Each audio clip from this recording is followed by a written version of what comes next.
Now I teach you about tense of class 9. प्यारे बच्चों, आज हम टेंस से संबंधित चैप्टर का जो है आज हम अध्ययन करेंगे और पूरे इंग्लिश ग्रामर में टेंस का जो है विविध जो चैप्टर बनाए गए हैं उन सब में इसकी अहम भूमिका है। जैसे हम सब्जेक्ट प्रेडिकेट की पहचान करते हैं या वाक्यों को अव्यवस्थित क्रम से व्यवस्थित क्रम में रखते हैं या वाक्यों का शुद्धिकरण करते हैं। ये सब अलग अलग चैप्टर बनाए गए हैं, लेकिन अगर हम इस चैप्टर का गहनता से अध्ययन कर लें तो निश्चित रूप से सारे चैप्टर का हम अधिगम कर लेंगे। तो टेंस के ऊपर हम चर्चा करेंगे। टेंस मीन्स होता है काल। टेंस मीन्स क्या होता है? काल या समय। काल या समय। टेंस को जो है हिंदी में हम काल या समय कहते हैं और टेंस को जो है 3 भागों में विभक्त किया गया है। यानी जो काल होता है, जो समय होता है, वह 3 प्रकार का होता है। हिंदी में उसे हम भूत, वर्तमान, भविष्य बोलते हैं और अंग्रेजी में उसे हम क्रमशः प्रेजेंट टेंस, पास्ट टेंस और फ्यूचर टेंस के नाम से जानते हैं। प्रेजेंट टेंस, पास्ट टेंस और future tense. Present tense means यानी वर्तमान काल, पास्ट टेंस मीन्स भूतकाल और फ्यूचर टेंस मीन्स भविष्य काल। यानी टेंस कितने प्रकार के होते हैं? तो टेंस 3 प्रकार के होते हैं, जिन्हें हम वर्तमान काल, भूतकाल और भविष्य काल के रूप में जानते हैं। और इन तीनों पार्टों के 4 काइंड्स होते हैं, जिन्हें हम क्रमशः इंडिफिनिट, कॉन्टिन्यूअस, परफेक्ट और परफेक्ट कॉन्टिन्यूअस के रूप में जानते हैं। यानी प्रेजेंट टेंस के 4 काइंड हैं: present indefinite tense, present continuous tense, present perfect tense और present perfect continuous tense. Do you understand? तो आज हम प्रेजेंट टेंस और उसके प्रथम काइंड यानी प्रेजेंट इंडिफिनिट टेंस के विषय में आज हम अध्ययन करेंगे। सबसे पहले जब भी हम किसी वाक्य को बनाते हैं तो सबसे बड़ी प्राथमिकता होती है उस वाक्य की पहचान करना। जब हम वाक्य को पहचानेंगे तब उससे संबंधित हम जो उसके रूल्स हैं वो उस पर फॉलो करेंगे और तब वाक्य का हिंदी से अंग्रेजी या अंग्रेजी से हिंदी हम रूपांतरण कर सकते हैं या वाक्यों का शुद्धिकरण कर सकते हैं या नए वाक्यों को हम बना सकते हैं। तो प्रेजेंट इंडिफिनिट टेंस, इसकी पहचान सामान्यतः आपके बुक में भी लिखा है। वाक्य के क्रिया के अंत में ता है, ती है और ते हैं इत्यादि शब्द आते हैं। यानी जब भी हम इस सेंटेंस के वाक्य को लिखेंगे तो निश्चित रूप से वाक्य के जो अंत में जो है, क्रिया के अंत में इन 2 शब्दों के जो है यूज रहेंगे। जैसे राम घर जाता है तो जाता ता है, लड़के स्कूल जाते हैं ते हैं आ गया, तुम खाना खाती होती हो आ गया। ऐसे वाक्य के अंत में ता है, ती है, ते है शब्द आते हैं। वैसे अगर हम इस टॉपिक के शाब्दिक अर्थ को देखें तो इस टॉपिक का जो शाब्दिक अर्थ होता है, यहां पे हम लिख के बता रहे हैं इसको, present indefinite tense. Present indefinite tense. Present means हो गया वर्तमान। प्रेजेंट मीन्स क्या हो गया? वर्तमान।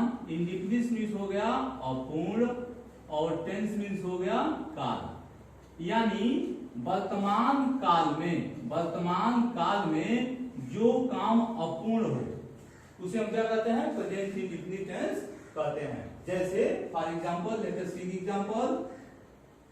डी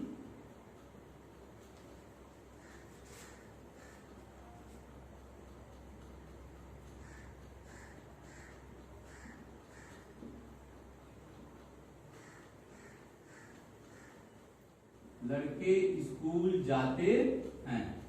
सबसे पहले हम वाक्य की पहचान देखेंगे। देखिए वाक्य के अंत में ते हैं शब्द आया है, इसका मतलब यह वाक्य प्रेजेंट इंडिफिनिट टेंस है। और इसके शाब्दिक अर्थ को अगर हम देखेंगे तो लड़कों के स्कूल जाने का जो काम है वह कैसा है, तो अपूर्ण है, इंडिफिनिट है, पूर्ण नहीं हुआ है। स्कूल जाने का काम, लड़के स्कूल पहुंच चुके हैं ऐसा नहीं है, लड़के स्कूल जाते हैं, वो काम अभी जारी है और वह काम पूर्ण नहीं है। इसलिए इसके नाम का जो शाब्दिक अर्थ होगा वो यह होगा कि वर्तमान काल में जो काम अपूर्ण हो उसे हम प्रेजेंट इंडिफिनिट टेंस कहते हैं। अब इसके बनाने के लिए हम 4 प्रकार के वाक्यों के अंतर्गत इन वाक्यों का हम अध्ययन करेंगे। जो सबसे पहले प्रकार का वाक्य है वह है असर्टिव सेंटेंस, अफर्मेटिव सेंटेंस या सिंपल सेंटेंस, यानी साधारण वाक्य। तो साधारण वाक्य के लिए यहाँ पे नियम लिखा गया है, एक सब्जेक्ट प्लस SRES इन मेन वर्ब और उसके बाद से ऑब्जेक्ट लगा देना है। नीचे जो आप एग्जांपल देख रहे हैं, लड़के स्कूल जाते हैं, ऊपर वाले नियम के अनुसार इसको केवल सजा देना है, वाक्य का निर्माण हो जाएगा। जैसे इसमें लिखा है सब्जेक्ट, सब्जेक्ट मींस कर्ता हो गया, तो वाक्य में जो काम हो रहा है उसको करने वाला जो होता है कर्ता होता है। जैसे इसमें लिखा गया लड़के स्कूल जाते हैं, कौन सा काम हो रहा है, तो जाने का, और जाने का काम कौन कर रहा है, तो वो लड़के कर रहे हैं। एक दूसरा तरीका और है कर्ता की पहचान करने का, जब हम वाक्य में कौन लगा के प्रश्न पूछेंगे और जो उत्तर में आता है उसे हम कर्ता करते हैं। जैसे सपोज दैट अगर हम पूछते हैं कौन स्कूल जाते हैं, तो आंसर हमको क्या मिलेगा, लड़के। इसका मतलब लड़के शब्द क्या हो गया, सब्जेक्ट हो गया।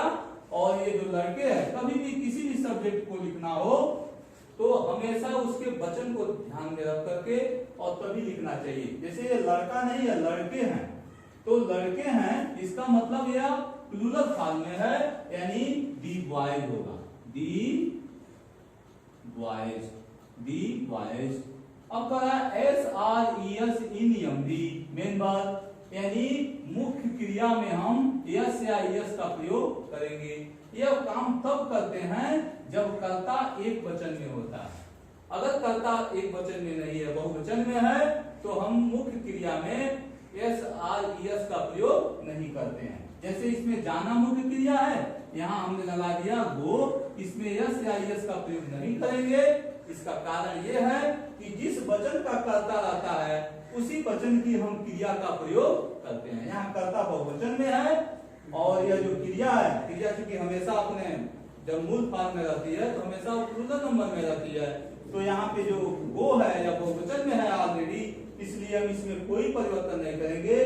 दी boys go to school, the boys go to school. Let us see the next example. वे आम खाते हैं, वे आम खाते हैं। अब इस एग्जाम्पल को हम देखते हैं, वे आम खाते हैं। तो सबसे पहले हम देखेंगे इस वाक्य में सब्जेक्ट क्या है। हु लगा के अगर हम प्रश्न पूछेंगे तो ये प्रश्न होगा कि कौन आम खाते हैं। उत्तर में आपको क्या मिला, वे, यानी वे क्या हो गया, सब्जेक्ट हो गया। और वे को हम क्या लिखेंगे यहाँ पे, दे। वे को क्या लिखेंगे, दे, दे हो गया। अब इसके बाद कहा SRES इन MD, तो जब भी यह बहुवचन में हो तो हमको केवल क्रिया लिख देना है, उसमें SRES का प्रयोग नहीं करना है। कारण इसका बता दिया है हम पहले भी आपको कि जिस वचन में सब्जेक्ट रहता है उसी वचन की हम यहाँ पे क्रिया का प्रयोग करते हैं। और जब हम किसी क्रिया में एस या यस का प्रयोग कर देते हैं तो वह क्रिया एक वचन का रूप धारण कर लेती है। दो चीजें अपोजिट हैं।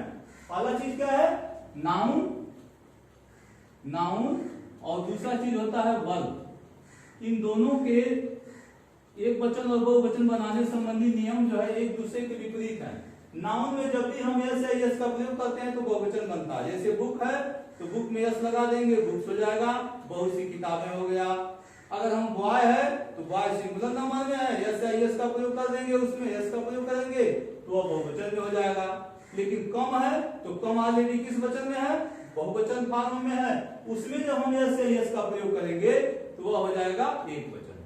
गो है उसमें यस का प्रयोग कर देंगे, एक वचन हो जाएगा। ड्रिंक है उसमें यस या यस का प्रयोग कर देंगे, वह एक वचन में हो जाएगा। यानी कहने का अभिप्राय यह है कि जब भी हम किसी मेन वर्ब में यस या यस का प्रयोग करते हैं तो वह एक वचन का रूप धारण करता है, और जब भी हम किसी नाउन में यस या यस का प्रयोग करते हैं तो वह बहुवचन का रूप धारण करता है। Do you understand? तो वे आम खाते हैं, तो यहाँ सबसे पहले हम क्या लगाएंगे, वे की अंग्रेजी लिख दिए थे, क्योंकि दे बहुवचन में है इसलिए हम क्रिया को उसके मूल फॉर्म में ही रखेंगे, तो दे ईट हो जाएगा, दे ईट और मैंगोज, दे ईट मैंगोज, वे आम खाते हैं। नेक्स्ट एग्जांपल देखते हैं। ऐसा कमेंट आया था कि सर आप एग्जांपल एक या दो ही बताते हैं, तो हमने इस चीज को बखूबी समझा और यह फॉलो किया कि जो भी टॉपिक पढ़ाया जाए उस पर अधिक से अधिक एग्जांपल दिया जाए ताकि बच्चों की लर्निंग जो है वो अच्छे से हो सके। तो फिर नेक्स्ट एग्जांपल हम देखते हैं। अभी हमने दो एग्जांपल जो दिया है वह सब्जेक्ट बहुवचन से संबंधित एग्जांपल थे। अब जो एग्जांपल दिया जाएगा वह एक वचन कर्ता से संबंधित एग्जांपल होगा। जैसे यहाँ पे लिख दिया गया है एक साधारण वाक्य, राम अपनी किताब पढ़ता है, किताब पढ़ता है, राम अपनी किताब पढ़ता है। सबसे पहले ऊपर के नियम के अनुसार इस वाक्य को केवल सजा देना है। सबसे पहले असर्टिव सेंटेंस में नियम लिखा गया है subject plus s or es नियम भी प्लस ऑब्जेक्ट। तो सबसे पहले सब्जेक्ट देखेंगे, सब्जेक्ट इसमें क्या है, तो राम है। चाहे तो इसको प्रश्न करके भी जान सकते हैं, कौन अपनी किताब पढ़ता है, उत्तर में हमको क्या मिला, राम अपनी किताब पढ़ता है, इसलिए राम क्या हो गया, सब्जेक्ट है। यहां हमने लिख दिया राम, और राम किस वचन में है, तो राम सिंगुलर नंबर में है। किस नंबर में है, ये सिंगुलर नंबर में है। तो जब सिंगुलर नंबर में राम है तो जो इसका आगे वर्ब लिखेंगे वो भी हम किस नंबर में लिखेंगे, सिंगुलर नंबर में लिखेंगे। पढ़ना शब्द इसमें क्रिया है, क्योंकि मैंने सबसे पहले पहचान में ऊपर लिख दिया है कि वाक्य के क्रिया के अंत में, वाक्य के क्रिया के अंत में, वाक्य तो ये पूरा हो गया, और क्रिया के अंत में यानी ता है शब्द किसमें छुपा है, पढ़ शब्द में छुपा है। इसका मतलब पढ़ना क्रिया है, तो क्रिया के अंत में ता है, ती है, ते है शब्द है, इसका मतलब प्रेजेंट इंडेफिनिट टेंस है। इसलिए हम राम के साथ क्या लगाएंगे, यहाँ पे हम रीड शब्द का प्रयोग नहीं करेंगे, क्योंकि यह यस है और ये क्या है, पी है। तो थोड़ा सा ध्यान दीजिएगा, जब यस पी कब आते हैं, जब कोई काम गलत हो जाता है, चोरी हो जाएगा, कोई गुंडागर्दी का काम हो जाएगा, यस पी का आगमन हो जाएगा, क्योंकि वह गलती को शिनाख्त करने के लिए आता है। आपको क्या करना है, एस एस का फार्मूला अपनाना है। किसका फार्मूला अपनाना है, S S R P P. अभी इससे पूर्व जो है मैंने पीपी का फार्मूला बताया है, यानी प्लूरल सब्जेक्ट के साथ प्लूरल वर्ब का प्रयोग करेंगे, ये है पीपी। शॉर्ट फॉर्म में इसको लिखा गया है, यहाँ मैंने लिखा है एस एस, यानी सिंगुलर सब्जेक्ट के साथ, सिंगुलर सब्जेक्ट के साथ हमको क्या लिखना है, सिंगुलर वर्ब का प्रयोग करना है। तो रीड चूंकि जब अपने मूल फॉर्म में रहेगा तो ये किस वचन में रहेगा, प्लूरल फॉर्म में रहेगा। इसको एक वचन में लाने के लिए हम एस आर एस का प्रयोग करेंगे, तो राम रीड्स हो जाएगा। अब ये करेक्ट हो गया, राम रीड्स अपनी किताब। तो चूंकि राम जो है यह मैस्कुलिन जेंडर में है, तो मैस्कुलिन जेंडर में जब भी कोई नाम रहता है तो अपनी की अंग्रेजी क्या लगाएंगे, हिज लगाएंगे, हिज बुक। अगर ये फेमिनिन जेंडर में होता, सीता अपनी किताब पढ़ती है, तो यहाँ पे जो पजेसिव केस है, जो संबंध बताने वाला शब्द है, वह क्या हो जाता, हद हो जाता।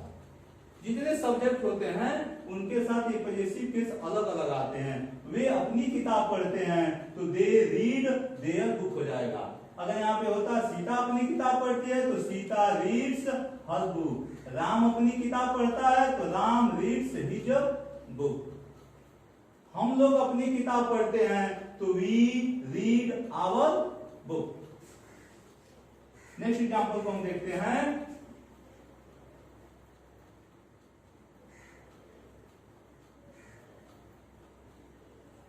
सुमन चाय बनाती है, सुमन चाय बनाती है। देखिए यहाँ पे सुमन जो है वो सिंगुलर नंबर में है, और ये सब्जेक्ट है, क्योंकि चाय बनाने का काम कौन कर रही है, तो सुमन। मैंने लिख दिया सुमन। अब इसके बाद क्या है, SRESC नियम भी। इस फार्मूले का कभी भी प्रयोग तब करना है जब यह सिंगुलर सब्जेक्ट में हो। यहाँ देखिए सिंगुलर सब्जेक्ट है, यानी यहाँ पे SS का नियम लागू है। जब S आ जाए तो SS का नियम, जब P आ जाए तो PP का नियम हमको लागू कर देना है। यहाँ पे सुमन जो है सिंगुलर नंबर में है, इसलिए बनाने शब्द में जो है हम SRES का प्रयोग करेंगे। तो यहाँ पे हो जाएगा मैक्स, सुमन मैक्स टी। यानी बच्चों कई कई किताबों में चाय बनाने के लिए प्रिपेयर्स का प्रयोग किया गया है। शाब्दिक भाव के अनुसार प्रिपेयर्स ही सही है, इसलिए इससे आप भ्रमित नहीं होंगे। क्योंकि जो मिक्स शब्द है कि चाय बनाने के लिए तो चाय तैयार किया जाता है, बनाया जाता है। चाय पीने की अंग्रेजी ड्रिंक नहीं होती है, उसको टेक लिखा जाता है। तो इन शब्दों पे आप भ्रमित नहीं होंगे। तो आप लोगों ने असर्टिव सेंटेंस के बारे में अध्ययन कर लिया है। अब जो नेक्स्ट टॉपिक है वह है निगेटिव सेंटेंस से संबंधित। इसके लिए फार्मूला है, सबसे पहले हम सब्जेक्ट लगाते हैं, subject plus do or does plus not plus MV plus object. यानी बच्चों अगर प्रेजेंट इंडेफिनिट टेंस का वाक्य नकारात्मक वाक्य से संबंधित है तो ब्लैक बोर्ड पे लिखे गए फार्मूले के अनुसार जो है हम वाक्य का निगेटिव सेंटेंस निर्मित करेंगे। जैसा कि आप देखते हैं यहाँ पे मैंने एक सेंटेंस लिख दिया है, हम लोग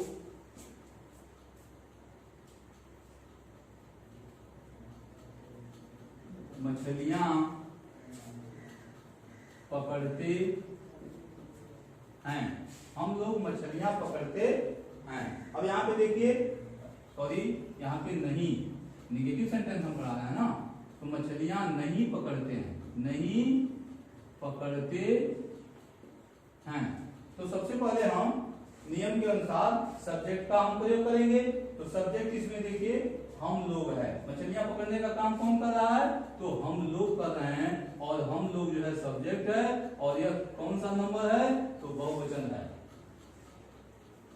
4 बहुवचन होते हैं सब्जेक्ट, कौन कौन, मैं, तुम, हम लोग, वे लोग, यानी आई वी यू दे, इतने बहुवचन होते हैं। कौन कौन, आई वी यू और दे, ये जो होते हैं ये 4 बहुवचन करता है, मैं, तुम, हम और वे लोग। एक तो मैं स्पीकर ऑलरेडी, आप बच्चे पढ़ रहे हो, तुम लोग बहुवचन हो गए, हम दोनों को मिला दिया जाएगा, हम लोग बहुवचन हो गए, और वे लोग बहुवचन हो गए, यानी आई वी यू और दे ये 4 बहुवचन है। बाकी जितने कर्ता होते हैं यानी ही सी इट, ये सभी क्या है, सिंगुलर नंबर के सब्जेक्ट हैं। तो यहाँ पे भी शब्द हमने लगा दिया।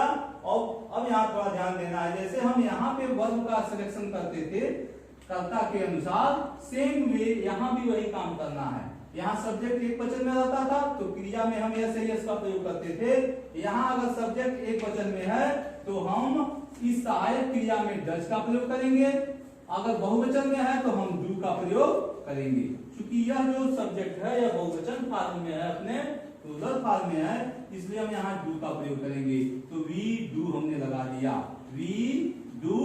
अब इसके बाद क्या है, नॉट, वी डू नॉट। उसके बाद से है मेन वर्ब। अब ये नहीं लिखा है कि मेन वर्ब में यस से यस लगाएंगे, केवल लिखा है मुख्य क्रिया, तो आपको केवल मुख्य क्रिया लिख देना है। यहाँ पे मैंने लिख दिया कैच, यानी वी डू नॉट कैच, और यहाँ पे लिख देना है हमको fish, we do not catch fish. Next example को देखते हैं।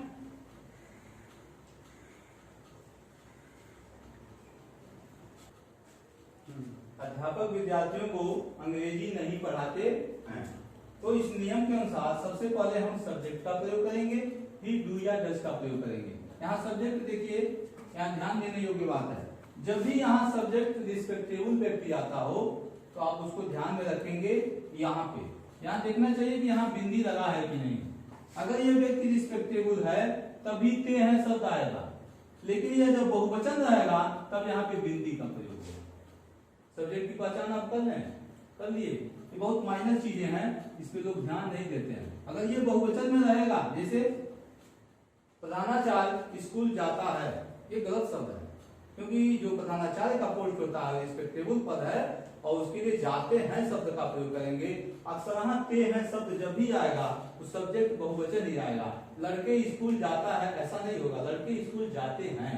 तो चूंकि लड़के जो है कॉमन सेंस में इसको लिया जा रहा है, इसलिए यहाँ पे हम लड़के को ऐसे ही प्लूरल मान ले रहा है। लेकिन अगर ये रिस्पेक्टेबल है तो यहाँ पे अगर हम इसको ये अगर बिंदी यहाँ पे लगा है, इसका मतलब ये बहुवचन में है, यहाँ पे टीचर नहीं है, टीचर्स है। तो सब्जेक्ट में लगा दिए दी टीचर्स, दी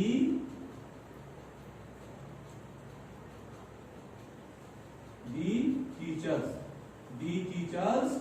अब यहाँ देखें हम लिखे हैं डू या डज, तो जब यह बहुवचन हो जाएगा, बहुवचन हो गया, कई अध्यापक हो गए, यहाँ पे हम लगा देंगे do.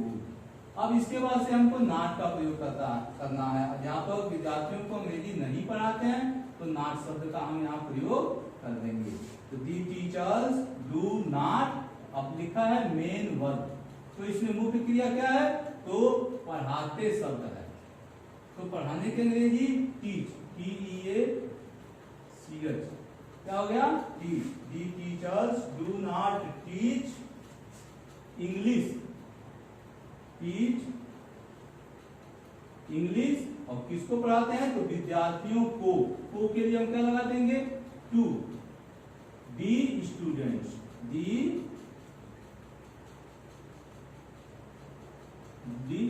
Students, the teachers do not teach English to the students. तो आज आप प्रेजेंट इंडेफिनिट टेंस से संबंधित साधारण वाक्य और नकारात्मक वाक्य का जो है अनुवाद बनाना सीखे। कल निगेटिव सेंटेंस में ही नेवर का प्रयोग और उसके साथ इंट्रोगेटिव सेंटेंस के वाक्यों का जो है अंग्रेजी, हिंदी से अंग्रेजी बनाने को हम सिखाएंगे। तब तक के लिए आप जो इससे संबंधित एक्सरसाइज है उसको पूरा करके कोई दिक्कत होती है तो उसको कमेंट करें।